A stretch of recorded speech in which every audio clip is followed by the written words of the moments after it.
મહેસાણાની મોટી કલાકાર થઈ ગર્ભવતી। જ્યારે પ્રેમી સાથે લગ્નની વાત કરી તો પ્રેમીએ પેટમાં લાત મારી અને પછી ન થવાનું થયું। મિત્રો, મહેસાણાથી એક એવી ઘટના સામે આવી છે જે સાંભળીને કોઈપણનું હૃદય દ્રવી ઉઠે। એક તરફ આપણે નારી શક્તિની વાતો કરીએ છીએ તો બીજી તરફ હવસખોરો પ્રેમ અને વિશ્વાસના નામે માનવતાને લજવી રહ્યા છે। બનાસકાંઠાની વતની અને મહેસાણામાં રહીને સિંગિંગ ક્ષેત્રે સંઘર્ષ કરતી એક યુવતી સાથે જે થયું તે સમાજ માટે એક લાલ બત્તી સમાન કિસ્સો છે।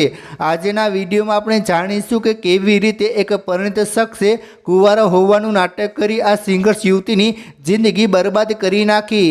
મિત્રો, આ ઘટનાની શરૂઆત થાય છે પ્રેમ સંબંધથી। પીડિત યુવતી મૂળ બનાસકાંઠાની વતની અને છેલ્લા કેટલાય સમયથી મહેસાણામાં રહીને સિંગિંગ ક્ષેત્રે પોતાનું કરિયર બનાવી રહી હતી। આ દરમિયાન તેનો સંપર્ક મહેસાણાની સિમંદર સોસાયટીમાં રહેતા વનરાજસિંહ ઠાકોર સાથે થયો હતો। વનરાજસિંહે યુવતીને પોતાની પ્રેમજાળમાં ફસાવવા માટે મોટું જૂઠું બોલ્યું। પોતે પહેલાથી જ પરિણીત હોવા છતાં તેણે યુવતી સામે એવું નાટક કર્યું કે તે કુંવારો છે અને તેની સાથે લગ્ન કરવા માંગે છે। ગાયક યુવતી તેના વિશ્વાસમાં આવી ગઈ અને બંને વચ્ચે પ્રેમ સંબંધ બંધાયો।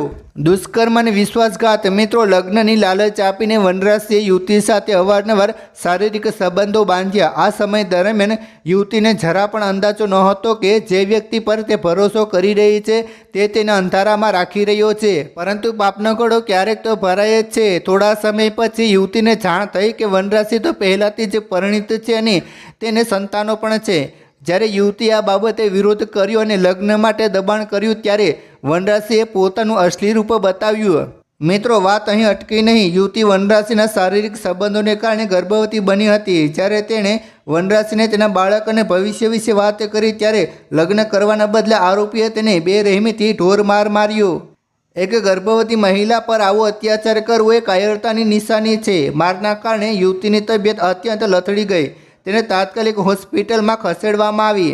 જ્યાં ડોક્ટરોએ જે તપાસ કરી તે સાંભળીને કાળજું કંપી જાય તેવી વિગત બહાર આવી હતી। માર મારવાને કારણે યુવતીના ગર્ભમાં રહેલા નિર્દોષ બાળકનું મોત નીપજ્યું હતું। કાયદાકીય લડત અને પોલીસ કાર્યવાહી। મિત્રો, આટલા અત્યાચાર છતાં યુવતી હિંમત ન હારી। તેણે પાટણની એક સામાજિક સંસ્થાનો સંપર્ક કર્યો અને પોતાને આપવીતી જણાવી। સંસ્થાની મદદથી પીડિતાએ મહેસાણા બી ડિવિઝન પોલીસ સ્ટેશનમાં આરોપી વનરાજસિંહ ઠાકોર વિરુદ્ધ પોલીસ ફરિયાદ નોંધાવી। પોલીસે આ મામલે ગુનો નોંધીને તપાસ હાથ ધરી છે।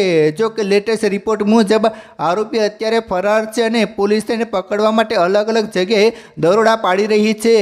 મિત્રો, આ કિસ્સો આપણને ઘણું બધું શીખવી જાય છે। ખાસ કરીને સોશિયલ મીડિયા કે પ્રોફેશનલ ક્ષેત્રે કામ કરતી યુવતીઓએ કોઈના પર આંધળો વિશ્વાસ કરતા પહેલાં 100 વખત વિચાર કરવો જોઈએ। હવસખોરો અને છેતરપિંડી કરનારા લોકો સમાજમાં છૂટા રખડી રહ્યા છે।